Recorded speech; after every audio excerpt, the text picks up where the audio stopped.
2025 শেষ আর 2026 শুরু হওয়ার সময় এসে গেছে, আর সাথে সাথে সময় এসে গেছে কিছু পুরনো বাজে অভ্যেসগুলোকে ছেড়ে নতুন ভালো অভ্যেস নিয়ে চলার। 2025-এ অনেক কিছুই দেখে নিলাম, যেমন অনেক স্ট্রাগল গেছে, তেমনি অনেক ইচ্ছেও পূরণ হয়েছে।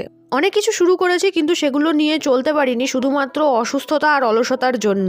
কিন্তু এখন সময় এসে গেছে 2025 ছেড়ে দেওয়ার, আর সাথে অলসতাকেও ছেড়ে দেওয়ার। আর অলসতা ছাড়লে তো অসুস্থতাও একটু আধটু ছেড়েই যাবে।